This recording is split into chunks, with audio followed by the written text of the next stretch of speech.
Namaste.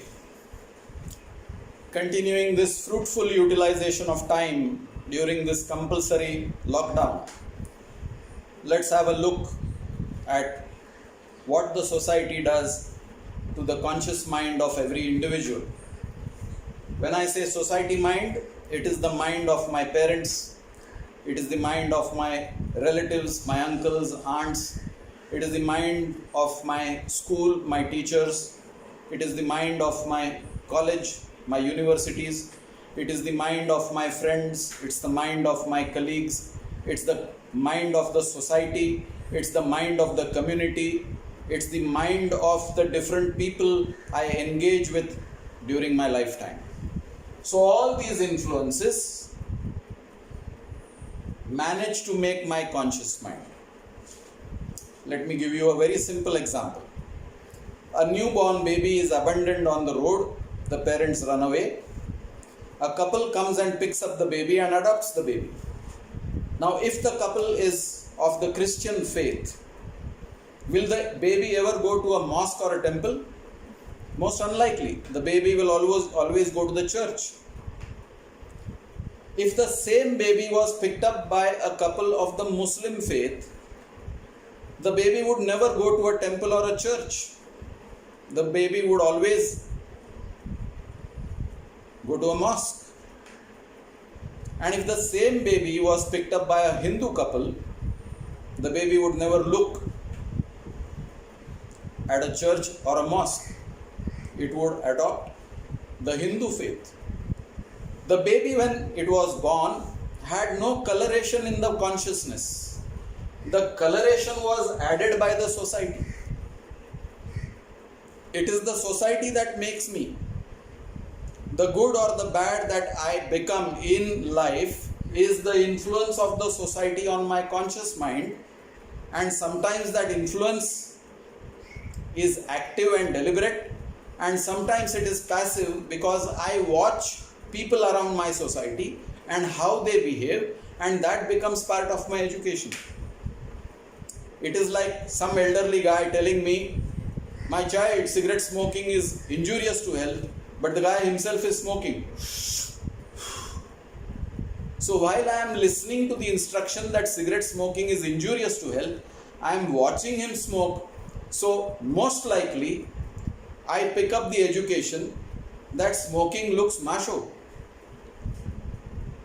and therefore I start smoking. You will see these slogans on TV screens where the hero is smoking a cigarette and there is a small slogan, "Cigarette smoking is injurious to health."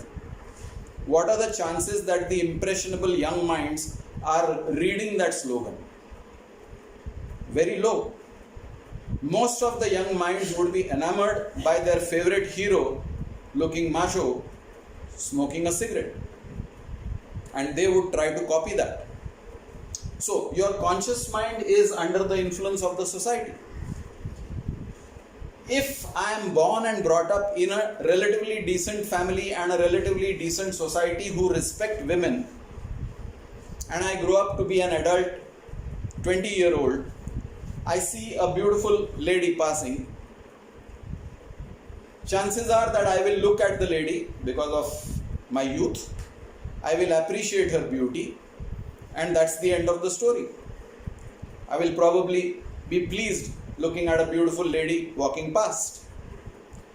The same me, cultivated in a society which is not so respectful to the lady or to the woman, I grow up to be a 20-year-old, I look at this beautiful lady passing by, and probably I am with some friends, I might pass a remark which is not in good taste.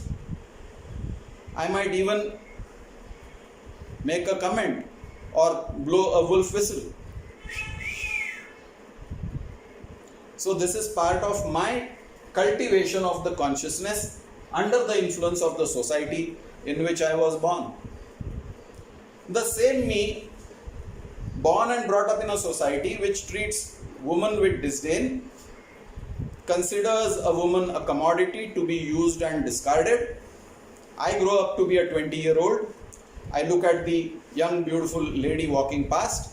I stalk her. I make some indecent proposals. She refuses. My ego is hurt. I chase her. I find an opportunity, and one day I rape her. I become a rapist under the influence of the society in which I was born and brought up. So my consciousness is not defined by my birth, but defined by the society in which I was born and brought up. Look at the terrorist. The terrorist is influenced by his society. He is brainwashed into believing that by killing certain human beings, he will be rewarded, and therefore he becomes a terrorist. Every human being is a product of his society. We'll deal with the subconscious mind in a subsequent video. Thanks for watching. Be safe.